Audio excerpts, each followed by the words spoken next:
السلام علیکم ورحمۃ اللہ وبرکاتہ۔ ہنستے مسکراتے پیارے پیارے ننھے منھے اور ننھے منھے سے بڑے اور بڑے سے کچھ اور بڑے ساتھیوں، کہانی گھر میں خوش آمدید، جہاں آپ روزانہ سنتے ہیں رنگ برنگی پرانی تاریخی سیکھتی سکھلاتی مزیدار کہانیاں۔ اور کہانی سننے سے پہلے آپ اپنے تمام کام اچھے طریقے سے مکمل کر لیتے ہیں، اور بھلائی کون سے کام ہیں؟ جو ہمارے کہانی گھر کے پرانے ساتھی ہیں انہیں تو یاد ہو گیا ہے، مجھے یقین ہے، اور جو نئے ساتھی ہیں ان کو ہم کہیں گے خوش آمدید۔ اور وہ جو کام آپ نے کرنے ہوتے ہیں وہ سب سے پہلے ہے اسکول کا کام، اس کے بعد اگر آپ نے سبق پڑھنا ہے قرآن کا، اس کے بعد آپ نے دیکھنا ہے کہ آپ کی نمازیں مکمل ہو گئی ہیں، اور پھر اس کے بعد اگر کسی بڑے نے آپ کو کچھ کہا ہے تو کیا وہ کام آپ نے کر لیا ہے، اور اگر کسی کو آپ کی مدد کی ضرورت ہے تو وہ بھی آپ کر دیجئے۔ اور سب سے آخری بات کہ جہاں بیٹھ کے آپ کہانی سن رہے ہیں کیا وہ جگہ اچھی طرح صاف ستھری ہے؟ کیونکہ اگر صاف ستھری جگہ پہ بیٹھ کے کہانی نہ سنیں تو زیادہ مزہ نہیں آتا۔ اور ایک اور بات، اگر آپ نے اسکول کا کام کر لیا ہے تو کیا آپ نے تمام چیزیں، اپنی کتابیں، اپنی قلم، اپنا رولر اور ربڑ، یہ سب چیزیں واپس اپنے بستے میں رکھ دی ہیں؟ ایسا تو نہیں ایک صفحہ ادھر اڑ رہا ہے اور ایک کتاب ادھر پڑی رو رہی ہے؟ چلیے، مجھے یقین ہے بہت ہی اچھے بچے ہیں سب۔ آج ہم آپ کے لیے لائے ہیں دو کہانیاں جو کہ موجود ہیں تیسرے سپارے میں۔ کل بھی ہم نے سنی تھی دو کہانیاں ہم آج سنیں گے، اور یہ کہانی اللہ تعالیٰ نے جو ہمیں سنائی ہے، یہ دو کہانیاں جو اللہ تعالیٰ نے ہمیں سنائی ہیں، یہ ہیں فوراً حضرت ابراہیم علیہ السلام کے قصے کے بعد۔ یاد ہے نا وہ جو بادشاہ اور نمرود والا قصہ تھا؟ پہلی کہانی کا عنوان ہے مردہ شہر۔ اب یہ کون سا شہر تھا جو مردہ ہو گیا تھا؟ سنتے ہیں۔ آپ کو یاد ہوگا کہ جب بنی اسرائیل نے عمالقہ سے جنگ کی تھی اور اس کے بعد انہوں نے اپنا شہر واپس لے لیا تھا، اس کے بعد ایک اور بادشاہ آیا تھا، اس کا نام تھا بخت نصر۔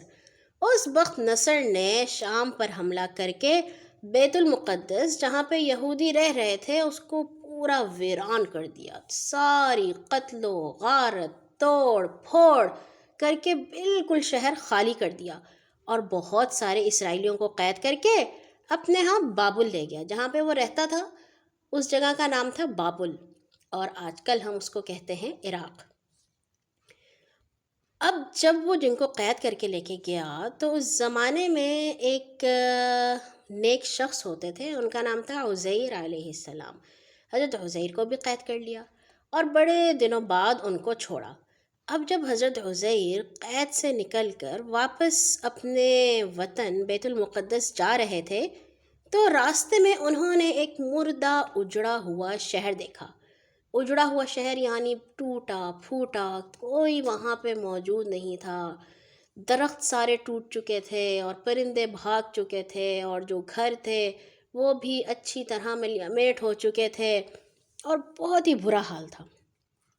اسے دیکھ کر ان کے دل میں یہ خیال آیا کہ یہ شہر تو اتنا ویران ہو چکا ہے، یہاں پہ دھول اڑ رہی ہے، کوئی پرندہ جانور یہاں نہیں آ رہا، اس کو اللہ تعالیٰ دوبارہ کیسے آباد کریں گے؟ حضرت عزیر اس وقت ایک گدھے پر سوار تھے اور ان کے ساتھ ان کے کچھ کھانے پینے کا سامان بھی تھا۔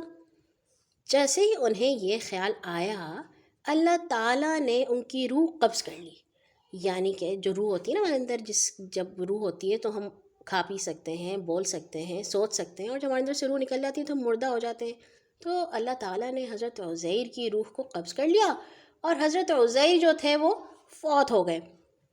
پورے 100 سال تک وہ ایسے ہی رہے۔ 100 سال پتہ ہے کتنے زیادہ ہوتے ہیں، پاکستان کو بنے ہوئے بھی 100 سال نہیں ہوئے ابھی۔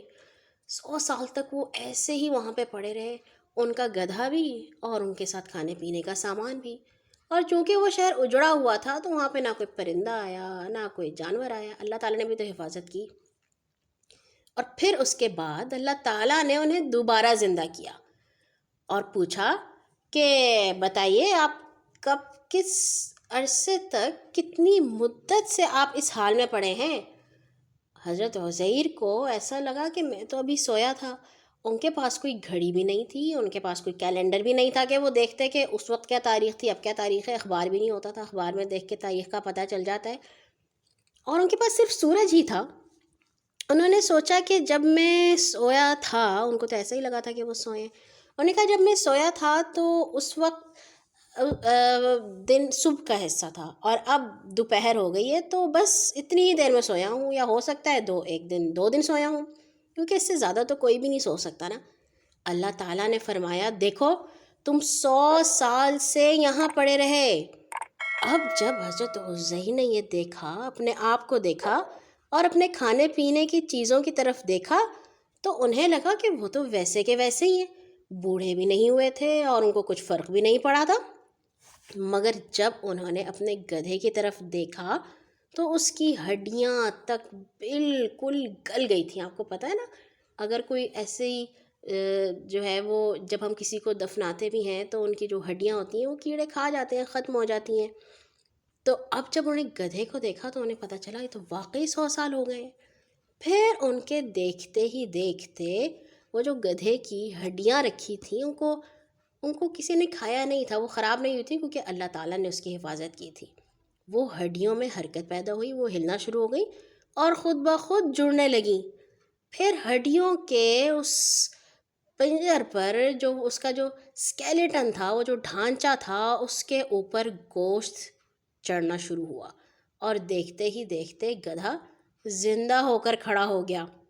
اور پھر انہوں نے جب بستی کی طرف دیکھا تو انہیں خیال آیا کہ یہ جیسے اللہ تعالیٰ نے مجھے جوان رکھا ہے 100 سال گزرنے کے بعد تک، اور میرے گدھے کو دوبارہ سے زندہ کر دیا ہے، اسی طرح یہ بستی بھی آباد ہو جائے گی.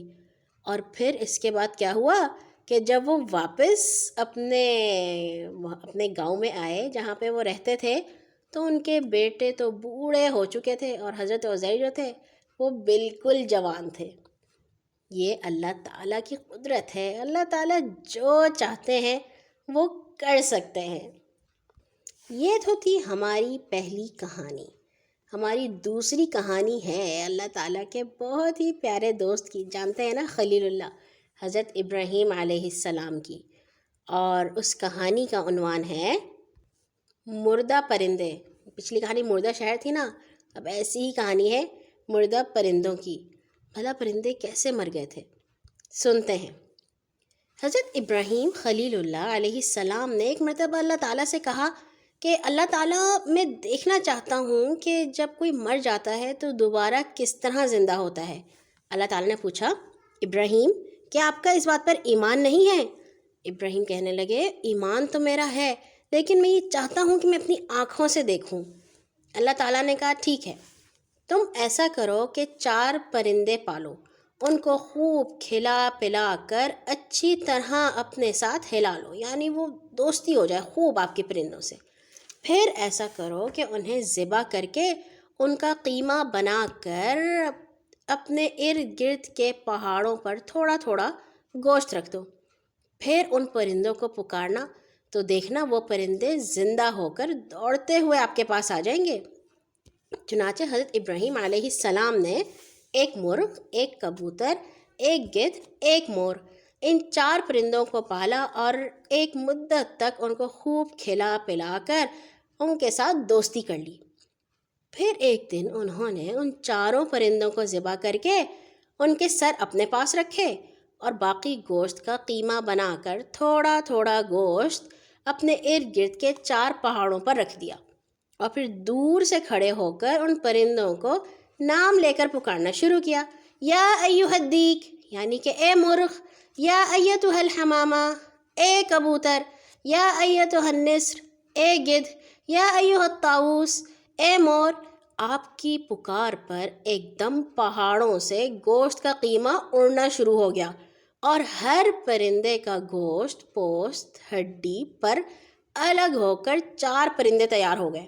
وہ 4 پرند تیزی سے اپنے سروں کے پاس دوڑتے ہوئے حضرت ابراہیم کے پاس آ گئے اور اپنے سروں سے جڑ کر دانا چگنے لگے اور اپنی اپنی بولیاں بھی بولنے لگے۔ حضرت ابراہیم نے اپنی آنکھوں سے مردوں کے زندہ ہونے کا منظر دیکھ لیا تھا۔ وہ خوش بھی ہوئے اور ان کا دل بھی مطمئن ہو گیا۔ کتنے مزے کی بات ہے نا؟ اور اللہ تعالیٰ نے قرآن میں سورۃ بقرہ جو 3 سپارے میں موجود ہے، اس میں ہمیں یہ کہانی سنائی ہے، اور اس کہانی سے ہمیں کئی ساری باتیں پتہ چلتی ہیں۔ یہ پتہ چلتا ہے کہ اللہ تعالیٰ کتنے زبردست ہیں، طاقتور ہیں، اور کوئی ایسا کام نہیں ہے جو وہ نہیں کر سکتے۔ جب اللہ تعالیٰ چاہتے ہیں تو کوئی جیت جاتا ہے، جب اللہ تعالیٰ چاہتے ہیں تو کوئی ہار جاتا ہے، جب اللہ تعالیٰ چاہتے ہیں تو کوئی زندہ ہو جاتا ہے، اور جب اللہ تعالیٰ چاہتے ہیں تو کوئی مر جاتا ہے۔ اسی لیے جس کا اللہ تعالیٰ دوست ہوتا ہے وہ سب سے طاقتور انسان ہوتا ہے۔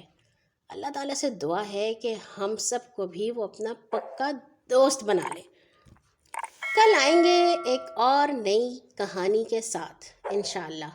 اپنے لیے اور تمام مسلمانوں کے لیے دعا کرنا مت بھولیے گا۔ اللہ حافظ۔